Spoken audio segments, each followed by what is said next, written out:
What's up, everybody? Welcome back to the channel. Okay, so you all know what time it is, right?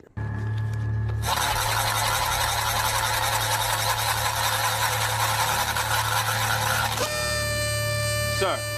I love that. I'm sorry for using it, for ripping it off from Steven Crowder, but I just love that stinger. It's just so funny, in my opinion. You know, y'all leave a comment down below and let me know how y'all think about that. But check this out, y'all.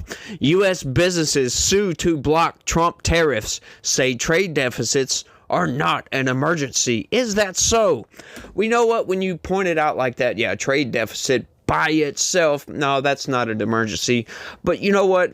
Everything in conjunction with the tariffs that were imposed on the United States, the market manipulation, the currency manipulation, the trade deficits, all of it in conjunction has been gutting our country, as a matter of fact. We are on the losing end. It's like we're in a boxing match here with one hand tied behind our back, and we're up against Mike Tyson, for crying out loud. It doesn't make any sense for these people, but they are suing the Trump administration for it's just great. You're gonna love this. Let's get into it before I rant on for 1,520 minutes or something like that, because I know that's not even a real number, but you know, it is what it is, right? Let's get into it right quick. A group of 5 small businesses on Monday sued President Donald Trump, seeking to block new tariffs that he has imposed on foreign imports in recent weeks. The lawsuit in the U.S. Court of International Trade alleges that Trump has illegally usurped Congress's power to levy tariffs by claiming that trade deficits with other countries constitute an emergency. Now, you know, he hasn't usurped Congress's power. They gave him emergency powers to do this. Now, if this was 15, 20 years ago, I would say I agree totally. This is not an emergency, but we are in a bad way right now. We have been taken advantage of for a very, very long time with a very, very bad actor in China. So, you know, something has to be done before it's too late. And Donald Trump sees this as an emergency. Something needs to be done now. And we're going to break all this down here in a little while with the trade deficits and the currency manipulation and all that nonsense. But let's go ahead and get the news out of the way, and then we'll break it all down right quick. But, you know, Donald Trump believes it's an emergency. I happen to feel kind of the same way. I'm not 100% on board with it. However, you know, the reason Congress gave, you know, the president the power to do this is so he could get it done, so he could act when it was necessary, right? If you try to do this through Congress, it's going to take a very long time, and it might not ever go through, as a matter of fact. So having this power within the president, that's the whole reason for the executive branch, as a matter of fact, is that, you know, so we can actually act when it's necessary. That's pretty much what the executive branch is for, emergencies, right? That's why he has full control over the military, because if we get invaded, you know, say Mexico invades for some stupid reason, right? And, you know, Congress has to be the one to launch the military to respond to whatever threat it may be.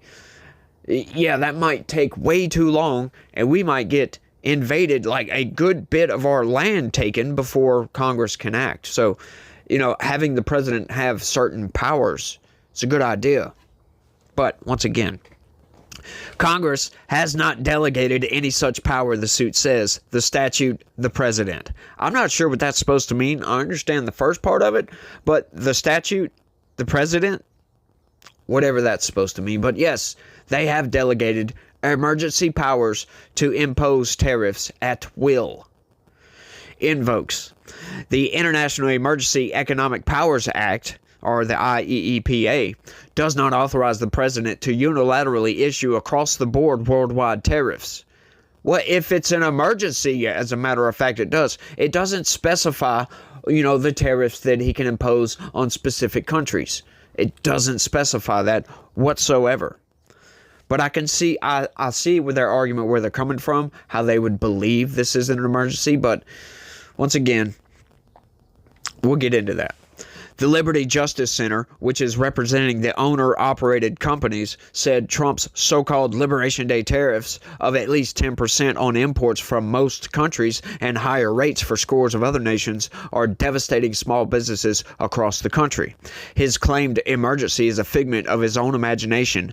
Trade deficits, which have persisted for decades without causing economic harm, are not an emergency, the suit says. I would disagree with that, as a matter of fact. Nor do these trade deficits constitute an unusual or extraordinary threat. Our economy, I guess, is under threat, as a matter of fact, but, once again. The Liberty Justice Center noted that the Trump administration imposed tariffs even on countries with which the United States does not have a trade deficit, further undermining the administration's justification. I happen to agree with that. Completely agree with that. Yeah, he has imposed tariffs on countries that we don't have trade deficits with. However, that is not the only reason for the tariffs, right? Now, I don't know what countries they're referring to, but if these countries had tariffs on us, that's called retaliatory tariffs. So, once again, that's what I don't get about these people yelling and screaming about the tariffs. Most of the tariffs are retaliatory. You know what that means? That means that, goods that are exported from the United States have taxes levied upon them upon entering whatever country it's going into. And, we say, yeah, we're going to reciprocate that right quick, and we're going to tax you the exact same. So these people are crying, screaming, gnashing their teeth because they want us to pay a tariff and we not charge them a tariff. It's ridiculousness. It's stupid in my opinion, but this court should declare the president's unprecedented power grab illegal, enjoin the operation of the executive actions that purport to impose these tariffs under the IEEPA, and reaffirm the country's core founding principle, there shall be no taxation without representation, the suit says. That is one of the most absurd lines in this whole thing.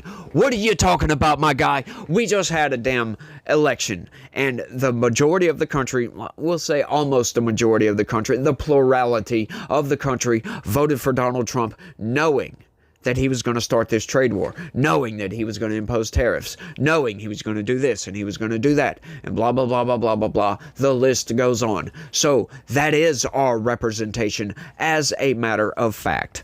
But these people, they're just insane lunatics. Like, we didn't vote for Trump.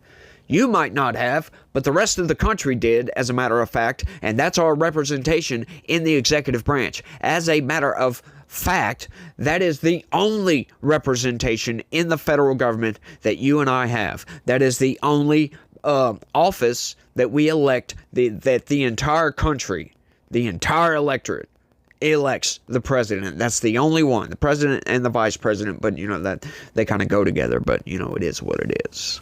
The plaintiffs include New York-based VOS Selections, which imports and distributes small production wines, spirits, and sakes.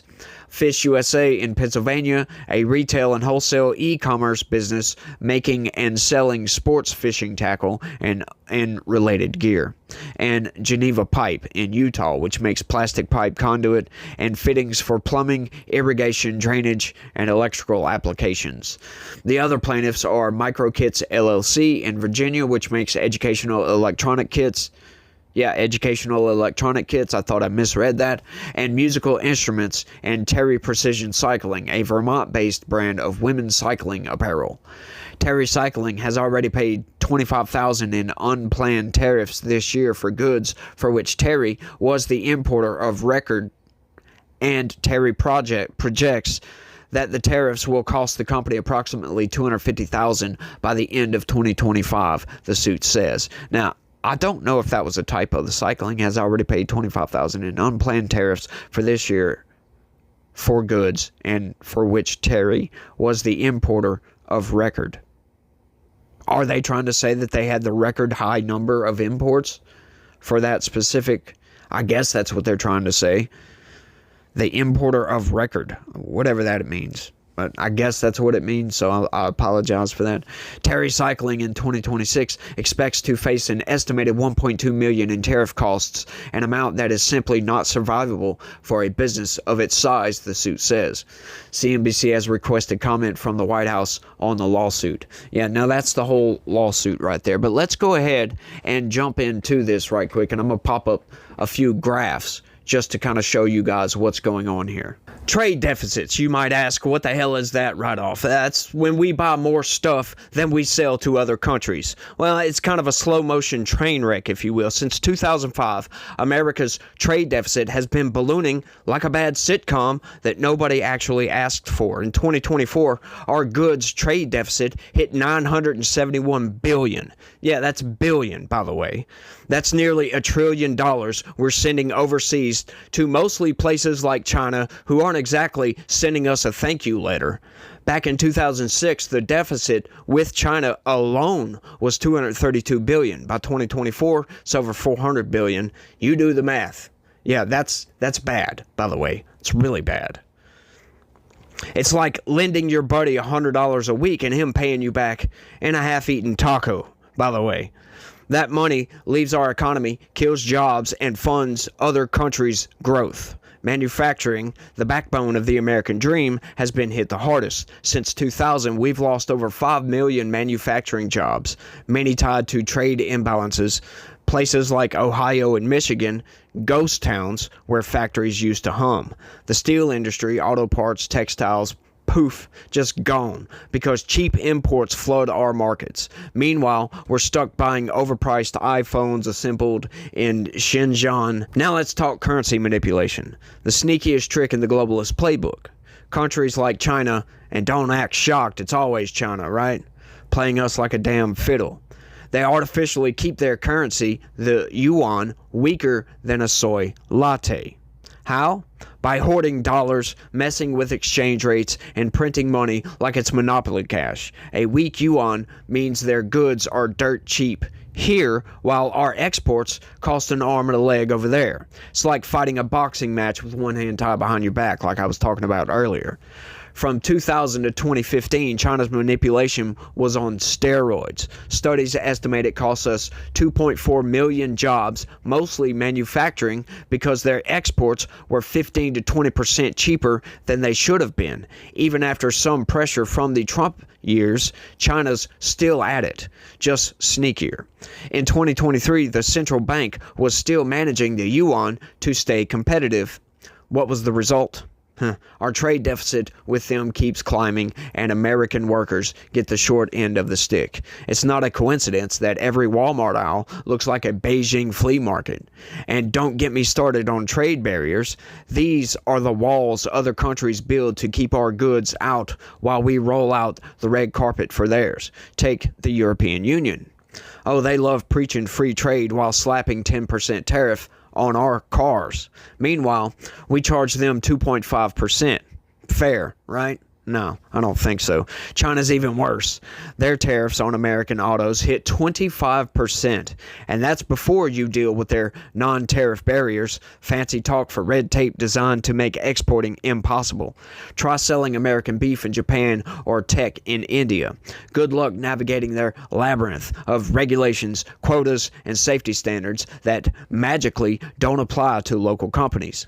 These barriers have crushed entire industries. American farmers, for example, have been hammered by China's tit-for-tat tariffs during trade spats. In 2018, soybean exports to China dropped off 74% after they slapped a 25% tariff on our beans. Farmers lost billions, and many never recovered. And you know what? The left, they constantly tried to act like, oh, that's Trump's fault. What is he trying to do? He's trying to knock down some of these trade barriers. And, you know, he puts out these tariffs. I remember this like it was yesterday. He puts out these tariffs, right, to try to bring back manufacturing, to try to bring back some to the farmers. We actually had to bail out the farmers. As a matter of fact, it's quite absurd, if you ask me. But they tried to blame this on Trump when we're getting tariffed through the nose from China, right? And Donald Trump reciprocates, and all of a sudden it's Trump's fault? You've got to be freaking kidding me. Meanwhile, countries like Brazil filled the gap. Our agriculture sector, once a global powerhouse, is now begging for government bailouts. How's that for winning, huh? The ripple effects, brutal.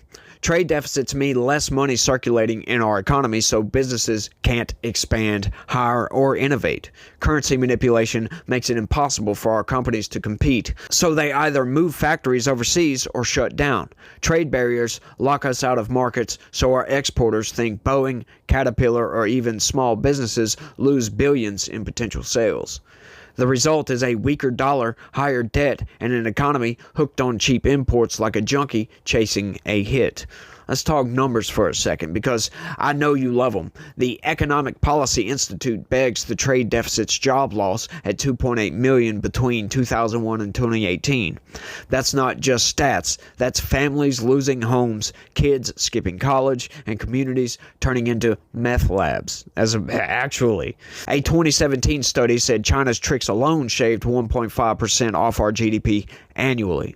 The U.S. Trade Representative's 2024 report flagged over 300 barriers costing us hundreds of billions in exports. Added up, and we're talking trillions in economic damage over 20 years. Trillions. You could build a wall, a moon base, and still have change for a few aircraft carriers. But here's the kicker. It's not just economics. It's national security. Relying on China for semiconductors, medicine, or rare earths, which 80% they control, is like asking your ex to hold your wallet, by the way. When COVID hit, we couldn't even make masks because we outsourced everything. Trade deficits fund their military buildup while ours rusts. Currency gains let them stockpile influence, buying up our debt and our land. Barriers keep our tech giants out, so they dominate AI and 5G. So what Donald Trump has essentially done is said, we're not playing games anymore, and we are going to reciprocate all this nonsense. We are not going to take it sitting down anymore, and we are going to push back. This, you could say it's an emergency, but, you know, once again, it's kind of rides the line if it's an emergency or not. We just don't know the downstream effects of what all these trade barriers, the currency manipulation is going to have on our economy 5-10 years down the road. But what we have seen is historically, once again, like I was talking about, losing jobs. That's families in the Midwest, that's in the Rust Belt, all over the damn place. Losing jobs, losing our manufacturing base, for crying out loud. We're so reliant on China for just about everything. It'll make your freaking head swim when you try to figure out, how do we come back from this, right? What can we do to fix this? You don't really know. You sit there and struggle for ideas constantly, and it's like, so how else, other than what Donald Trump is doing right now, how do we fix these trade barriers, these deficits? How do we fix all of this? You got to bring back manufacturing somehow, and I don't know any other way. Once again, I'm not an economist, y'all. And by the way, full transparency, a lot of what I just showed you, I read. Okay, so that wasn't off the top of my head. I read that from a book, by the way, something I've been reading up on, a lot of these tariffs. You know, it was done by me, essentially. I wasn't just reading it outright. I was adding my own little mix in there or whatever, but a lot of the statistics and blah, blah, blah, blah, blah, that all came from a book, by the way. So just to get that out of the way, just so y'all don't know, I didn't just go on some sort of rant, and it was just a weird rant. But, you know, it's like, you know, all these people are yelling and screaming, gnashing their teeth about Donald Trump. Now they're actually suing Donald Trump over these tariffs. And it's like, okay, guys, sit down for a second. Like, calm down, everybody, just for a second. Okay, so y'all are yelling and screaming about this. It's going to damage your company. It's going to damage blah, blah, blah, blah, blah, blah, blah. He doesn't know what he's doing. He's a lunatic. Crazy, crazy, crazy. Offer me a solution. Offer me something better than what Donald Trump is currently doing right now, and I will be completely open to that. But until these people offer some sort of solution, right? We heard one the other day in a video. I forget who it was. It was one of my Piers Morgan videos, where the guy was like, do it slowly, you know, roll out, you know, some tariffs here, and 3 months later roll out some more tariffs. It's like, really? No, do it all at once. That's what I say. You do it a little bit at a time. That shows weakness, as a matter of fact. You're trying to negotiate from a position of weakness, and that's just not going to work. We're currently on the top right now. We're on the top of the hill, right? So we need to exude that power to get what Donald Trump is trying to do is get fair trade back with these countries. He's not trying to impose these tariffs and go above and beyond what they've done to us. That's not what's going on here, folks. What is going on here is Donald Trump trying to reciprocate everything. Just blanketly outright. Now, once again, there are a couple of countries, like the news article was talking about, that, yeah, we didn't really have trade deficits with these countries, but they still had tariffs on us. Now, I don't know the exact countries, but I've looked into this a lot. Once again, and I don't know of any countries that he slapped reciprocal tariffs on that didn't already have a tariff on us. We might not have had a trade deficit, but once again, it's just reciprocal tariffs in the first place. So I think what's going on is good. I think this is something that needed to be done. It's the old adage of, if you got a wound, you don't just pull off the Band-Aid a little bit, 3 months at a time. You do it all at once and get it over with, for crying out loud, and then we can move on. But what we have to do, what is going to make this work, what needs to happen to make this work, is China has to come to the table. China is the big one here. Now, they've got to come to the table, and we've got to work out some sort of deal that they got to stop manipulating their damn currency, and they need to be fair. Like Kevin O'Leary says, you can't litigate in their courts at all. And this is another reason, as a side right quick, is another reason why the whole TikTok thing was getting banned, is divest from China, because we have zero recourse to TikTok. Like if somebody gets silenced, somebody gets, their First Amendment rights essentially get silenced online, or anything happens to them, right? You can't sue them in our courts because it's owned in China. There's nothing we can do about it. And they don't have free speech, folks. So that's a lot to do with these trade barriers and these trade deficits and all this other nonsense too. You can't litigate in their courts. So how? How do you fix this? Once again, I would love solutions from some of you guys, out there. I would love solutions from some economists. But all they can do is get out there and say, oh, this is nonsense, this is stupid, this is going to cause a recession. What do you do about it, folks? Once again, where's the solutions here? Nobody is trying to be constructive.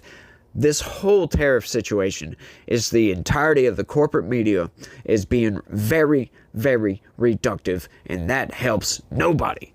Nobody at all. Helps nobody. Suing the Trump administration. Now what are you doing? You're causing more federal tax dollars to have to go into the court system to fight this. It's a waste of time, folks, trying to say he doesn't have the power to do this. Right? Our economy is teetering on the brink of collapse. It has been for a while. It has been for a good long while. We cannot be a service economy, if you will. We kind of already are in many, many ways, just a service economy. We've lost so many manufacturing jobs in this country. We're not self-sufficient, and I think we need to be. I really do. I think we need to be self-sufficient, because once again, if it comes down to it and we have to go to war with China and they cut off all trade, that's not going to be a good day for us, as a matter of fact. So something has to be done about this. He needs to get some sort of negotiation going. But once again, like I said, if anybody has any better resolution on how to fix all of this, I'm completely open to hearing from anybody. But until then, I see what Donald Trump is doing. I see what he's attempting to do. And once again, it's scary, folks, because he's gambling with the entire economy. But at the same time, you know what they say, always bet on the United States economy. So that's what I'm doing. That's what I've always heard my entire life. Bet on the U.S. They will come through. So that's what I'm doing in this instance. I hope you guys are at least, if you don't like the tariffs, just at least keep an open mind as to what Trump is attempting to do here. If you like it or not, kind of don't matter, because it's happening anyway. But I think I've rambled on for long enough on this one, y'all. I want y'all to let me know what y'all think about all this down in the comment section, like I said earlier. And that's all I got on this one. I want to thank everybody for watching, and y'all try to have a good day. Stay legitical. Peace.